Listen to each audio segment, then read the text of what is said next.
Hej alle sammen, og velkommen til Mabel episode 1 af Let's Play'en hedder Mabel med Mathias, har jeg lige besluttet. Kom. Ja, det er mig, der er Mathias her. Er det rigtigt? Nej. Man kalder en noob. Ja, han fik spillet i dag, eller han downloadede det i dag, hedder det i hvert fald. Nå, bare bruge det dobbelt, så vi lige kan komme ud og slage nogle noobs. Ja.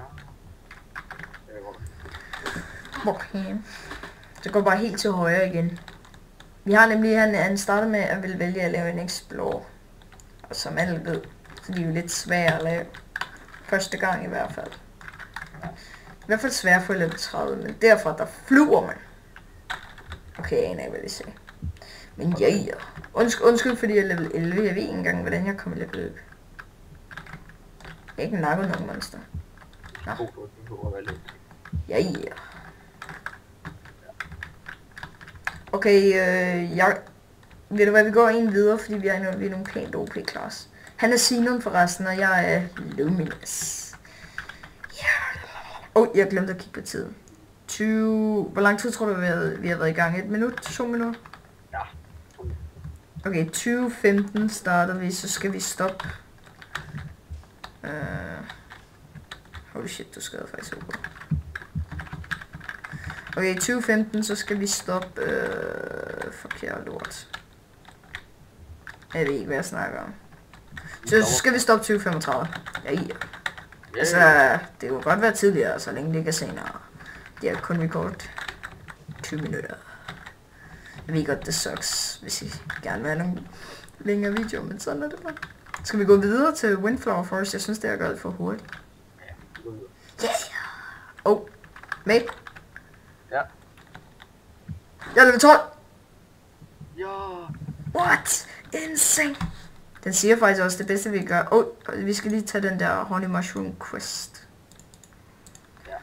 Og når vi kommer i level 15, så nakker vi sådan en boss sammen. Jeg håber man kan gå ind sammen, fordi de er faktisk pænt okay. Men hvis du nakker en, tæller så også for mig. Ja, tæller os. Nå, de lider lige svampe. Yeah. Hvis du går en tilbage, ikke mate? Så går jeg en sådan igennem på ting. Fordi, så prøv lige, ja, der er en her, prøv at gå en tilbage, ikke? Okay, er du gået en tilbage? Ja. Får du en Honey Mushroom Kill af det her? Får du en nu? Fik du en der? Okay, så bliver du bare der. Og nakker dem. Men jeg får sgu da ikke nogen, når du nakker. Har du nakket nogen? Okay, er du klar? Jeg nakker nogen nu. Nej, så bare kom frem igen. Ja. Ellers så vil det gå mega hurtigere. Det måske også være lidt snyd. Fuck it, I don't give a shit. Og damn, jeg har lige stillet level, ikke? 43% XP allerede. Og vi spiller begge to uden alt det der dobbelt XP og sådan noget, som koster penge. Fordi ved du hvad, vi gider sgu da ikke bruge penge. Eller hvad? Gider vi det? Nej, det gider fandme ikke. Jeg er quest complete. Ja, der ligger noget her. Det er spændende. Og det der kort. Faktisk ikke helt huske, hvad fanden man bruger det til. Du nakker bare en hel... din quest også færdig? Er der sådan en bog op ved den der? Ja, så bare klik på den. Fordi så får du sgu en masse XP. Det gav faktisk pænt fucking meget. Og så får man også nogle sko. 350 XP man får. Det er fint nok. Pik, sagde vi pik? Nej, det er okay. Nå. Det er faktisk et pænt. Jeg har et bedre XP sted, ikke? Men spørgsmålet er... Der går vi hen i næste episode, fordi... Nu er vi sgu i gang her. Undskyld, hvis vi ikke stiger så mange levels i første episode. Sådan er det bare. Det må I lære at leve med. Mate, lad os lige prøve noget. Bare kom her i Golem Temple. Golem Temple. Var det godt? Jeg skal nakke nogle golems, mand. I stedet for svampe. De er meget med. Jeg håber jeg bare ved, om vi kan nakke dem. Det kan vi godt. Er du klar med XP, de giver?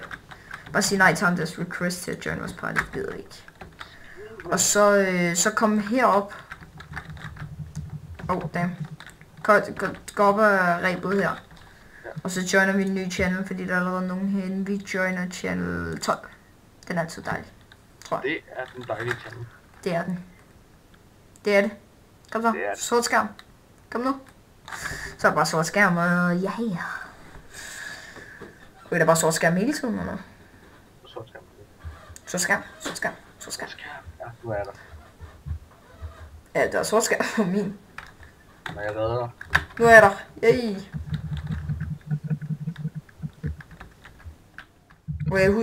Vent lige, jeg ved, måske har du husket at prøv at trykke S. Har du husket at tage op i det der, fordi det har jeg glemt. S. S, og så klik autosign. Og husk... Ikke en skid med at trykke S. Det kan være, du bruger andre knapper så. Ja. Prøv bare at trykke dernede, hvor der står... Ja, det der... Ja. Ja, så tryk på stats. Den er memo, det kan være, vi skal putte 5. What the fuck, der er 3 forskellige auto-assignment. Nå ja, det er derfor den gør det også. Den også siger, den er lidt svær. Ja, jeg vælger bare den midterste. Det er den gode. Ja, og så bagefter den en over, og så en ned, og så ja. Hvad er det der Dex? DEX? Er det godt? Det er Dextery. Det skal du ikke have nu. Det er til dine lang afstandsbuilds. Okay, men det er bare det, raketter, du opgraderer i. Det vil du ikke gøre. Ikke som din første opgradering i hvert fald. Jeg er ikke sikker at bruge nogen lang afstandsbuilds endnu. Det vil jeg ikke gøre i hvert fald. Hvis du nakker de nederste, der er ikke lige så mange monster her, vel, men jeg kan teleportere op, og så bare flække dem jo. Det kan du ikke. Du er ikke teleport. De er godt nok blevet meget lavere. De er blevet meget dårligere, de her monster. Undskyld. Jeg har en idé. Der er et sværere sted, men man får også meget med XP selvfølgelig. Okay. Yes, Golden Temple 3 skal du op i. Ikke, ja. Og selvfølgelig er der en henne, men jeg tror det er en AFK. Ja, det er en AFK. Okay. Det giver meget XP der. Kan jeg bare gå ind i Golden Temple 3, kan du finde det? Er det øverste der, hva'? Nej, den næste øverste.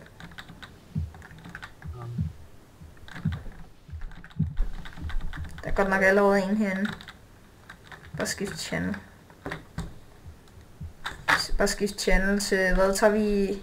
Vi tager 14. Det er bare i orden. Så håber jeg skifter channel lidt hurtigere.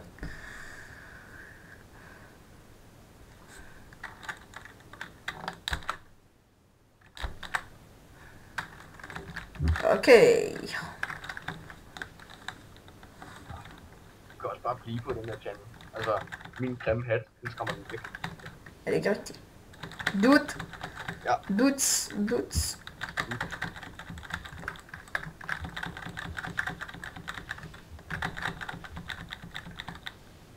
Vi så godt nok lidt mere her, men jeg tror det var.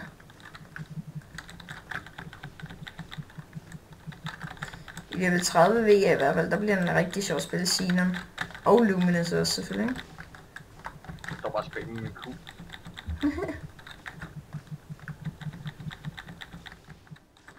Level up. Først, nu siger den, vi skal gå til Golden Temple 1, vi er 3'eren, og vi flækker dem. Wow, og jeg er lige kommet level 15, og så vil den her, jeg skal gå derover. Stadig fucking mere level 12. Wow. Ja, jeg går lige ud og husk potions. Ja. Jeg lever lige, fordi når der er så stor forskel, så får vi ikke... så tror jeg ikke, du får så meget XP. Prøv nu. Får du mere XP? Ja, det ser sådan ud. Ellers det er det bare level lige så snart livet. Jeg synes, jeg mener. Jeg får mere XP. Jeg får meget mere XP. Ja, lige præcis. Der er en boss her, kom op her. Ja, det var. Vent lige, jeg går lige party med dig, okay? Ja. Du skal invite mig. Hvordan? Jeg kommer herned. Ja, invite. Jeg skal trykke på dig, ikke? Jo, dobbeltklik. Invite to party. Nice, og så nakker vi bossen sammen deroppe, okay? Ja. Det her er lige meget. Vi skal bare op. Hvordan kommer ja, så lige op? Du går bare op og rebet. Sorry, det kan du ikke. Eller du kan ikke teleporte, det må sgu ønske. Du skulle ikke se noget af, mand. Der er de der mugreb, eller hvad fanden der.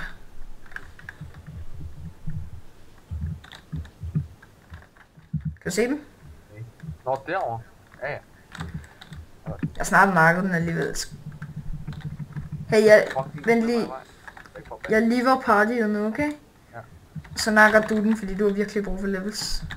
Og det er jo bare... Det er jo bare overdrevet OP. Jeg kommer og nakker alle de her for dig. Stille i level igen. Wow. Nu skal den bare flækkes, den der store... Nice. Fik du meget XP? Ja. Det er næsten sådan helt... Nice. Ja. Oj, der er en luminous staff der. Den skal jeg have. Please don't take the luminous staff. Ah, gå nu væk. Ja. Og jeg skal også opgradere mit spells. Og der var wizard hat og luminous staff, og jeg ved ikke hvad. Ja, du kan bare få resten. Den der, sådan der.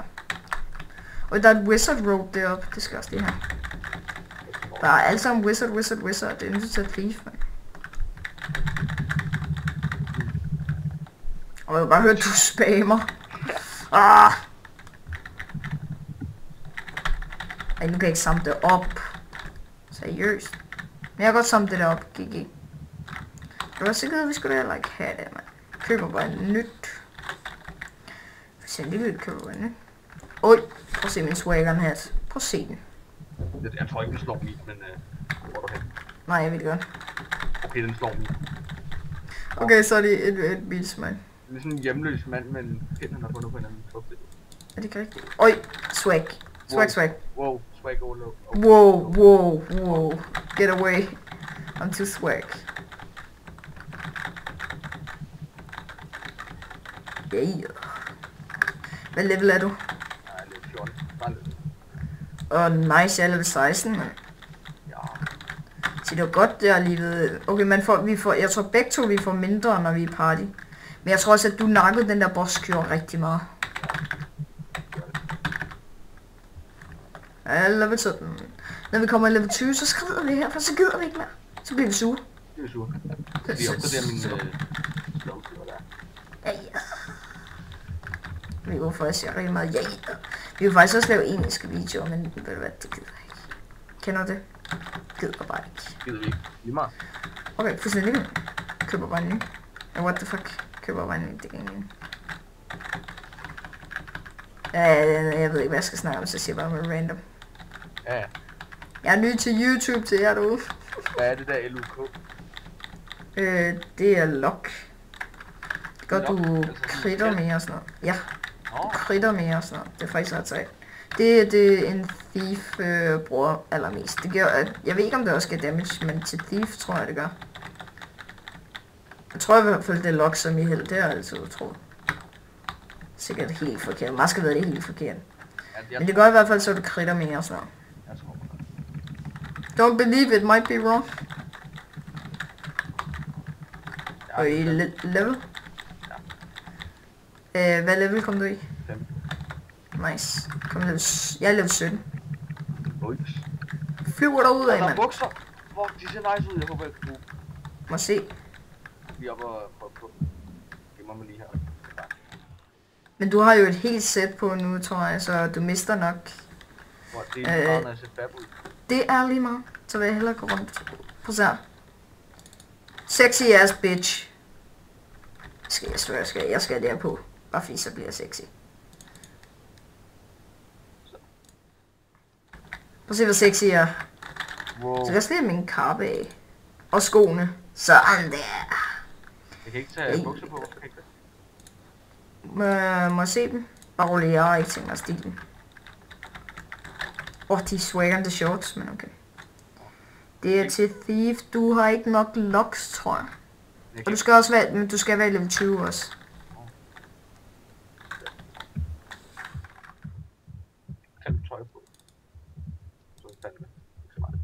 Jeg har fået sådan noget til females. Og jeg... In Darkness, holy shit, og dum en titel alligevel. Når vi ender den lige om 5 minutter, så lad os lige skynde os at stemme i levels, man. Ja, selvfølgelig. Så får I. Det er nærmest så, jeg skader mindre nu. Eller det er bare mig på at kigge på min skade. Jeg ved det sgu da ikke, jeg er ikke helt... Jeg får sådan... Og jeg smed alle de andre ting væk, så holy shit. Jeg er done. Der er der magic rope. Giv mig. Giv mig. Jeg har fået sådan en anderledes fab hat. Var det ikke? Og så din kap. Den er faktisk ret sej. Det er en pirate cap. Leave, please. Oh. Se. Jeg må join vores... Lad være. Jamen, jeg har sagt nej. Okay. Gå væk med dig. Skåren skal se til det change channel. Gå væk. Jeg skal bare love jer. Fordi han lige ved. Gå væk! Men jeg tror faktisk, jeg er den eneste danske YouTube-mapler derude. Ja, okay, der er nogle få, men det er med lang tid siden, de har lagt video ud. Det er det, jeg godt kan. Follow ham der. Jeg follow mig, mand. Jeg er den eneste. Det er den eneste grund til, at I skal follow mig. Ja. Jeg har ikke noget liv. Så bare spiller i dag.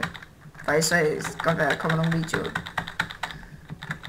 Ja, follow ham. Det bliver godt. Det bliver godt. Og når der kommer snart intro på min kanal, tror jeg. Jeg skal bare lige, min bror skal lige have fikset sin computer, så kan det være, at han kan lave det. Jeg tænkte mig, min intro, Mathias, det skal være sådan, hvor det er sådan ligesom Gameboy eller et eller andet, så skal man vælge sit spil, og så det spil, jeg spiller, går den ned på, og så siger den et eller andet, og så. Ja, nice. Hvis min bror kan lave det, altså. Ui, der kommer en boss. Jeg kommer. Men lige, hvad level er du? Jeg er 16. Okay, ved du hvad, vi prøver bare at nakke den begge to, så er det bare den, der får den, der er den heldige. Ja. Haha, jeg vil have den, jeg vil have den. Kan lidt. For hele tiden, det er sindssygt. Hvor du ser stillet ud med den der kamp. Ja, ikke? Ja. Jeg har også gået en til dig. Ja, jeg tror ikke, jeg er længe nok. Høj nok. Hvad er det Hvem der? fik den? Må jeg tage den der ting? Nå, det var dig, der fik den. Hvad for en? Alle de der ting, der ligger. Ja. Jeg tror, der skal skal vi kende. Luminous Star. Jeg prøver at give dig den næste video. Det vil jeg meget gerne have, nemlig.